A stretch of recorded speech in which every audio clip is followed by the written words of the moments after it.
આજે આ શુભ પ્રસંગે હું જરા આપણા જગદીશભાઈને કહીશ કે યોગ વિશે આપ જરા 2 મિનિટ અમને સમજાવો.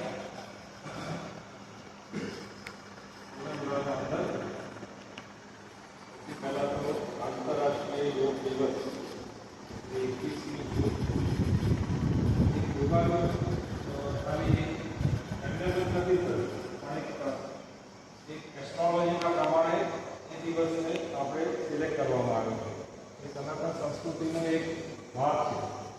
એ દિવસે એસ્ટ્રોલોજીકલી એવું બને છે કે જેથી જે દિવસે આપણે યોગ વધારે કરીએ તો આપણને વધારે ફાયદો થાય. 21મી જૂનનો વધારે યોગ વોઇસ નહીં આવે. હવે યોગ એટલે શું? યોગનો સંસ્કૃત મિનિંગ છે કે ભેગા ભક્તિ યોગ અને રાજયોગ. બરાબર? એ અલગ અલગ યોગના પાસાઓ આપણને બધા જ એમાંથી જાણવા મળે. બીજા એવા શ્રેષ્ઠ વ્યક્તિ આપણને મળ્યા જે ઋષિ પતંજલિ. એમણે પતંજલિ યોગ સૂત્ર લખ્યું અને એની અંદર યોગનું સંપૂર્ણ જ્ઞાન આપ્યું.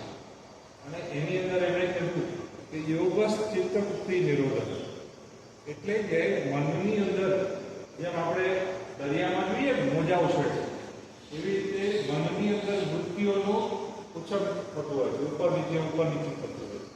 એ વૃત્તિઓને સમસ્ત કરી દેવાની, શાંત કરી દેવાની, એનું નામ છે યોગ. એટલે યોગ ચિત્તવૃત્તિ નિરોધક. બરાબર?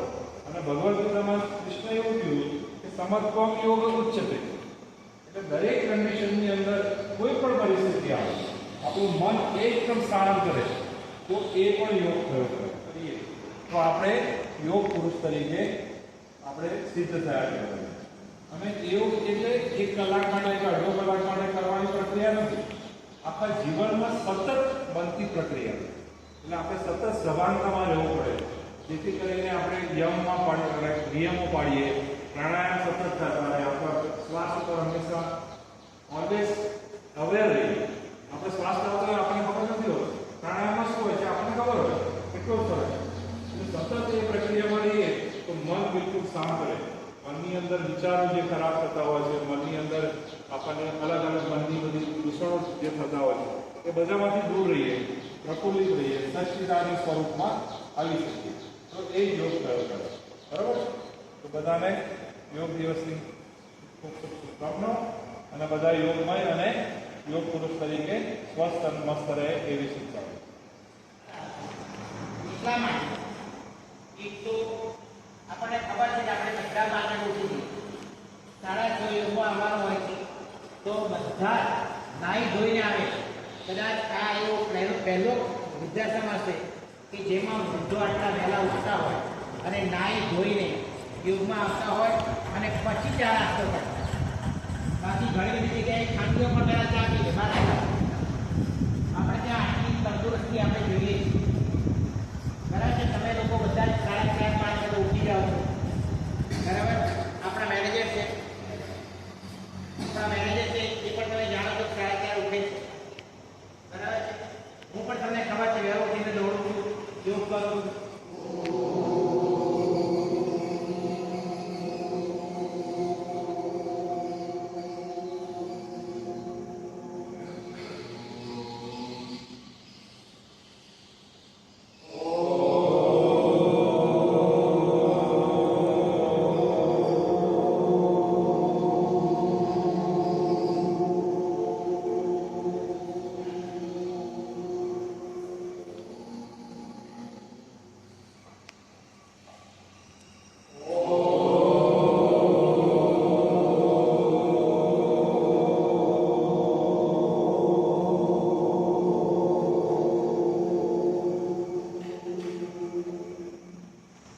શ્વાસ ભરી ખેંચો બંને હાથ વિરુદ્ધ દિશામાં.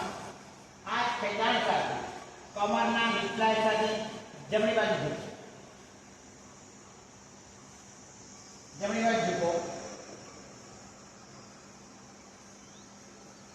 શ્વાસ ભરતા ધીરે ધીરે વાપસ હાથ નીચે કરીને જમણેથી શ્વાસ બહાર કાઢો. ફરી જમણેથી ભરો ડાબેથી બહાર કાઢો. આ એક આયામ થયા. આવા 3 આયામ કરો.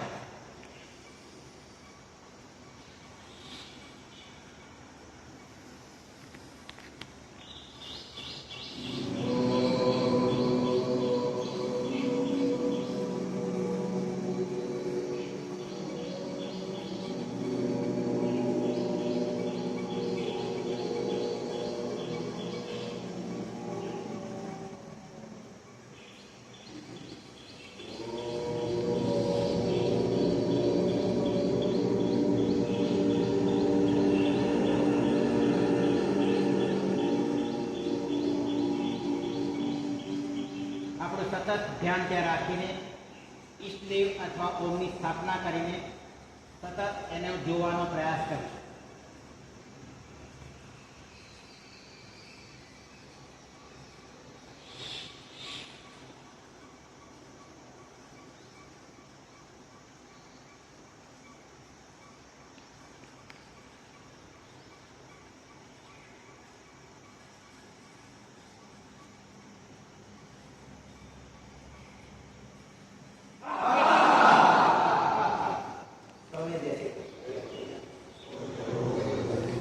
અને મારા શરીરને સ્વસ્થ રાખીશ અને એના દ્વારા સ્વસ્થ સમાજ ઊભો થાય તે જોવાનું કાર્ય કરીશ. અસ્તુ.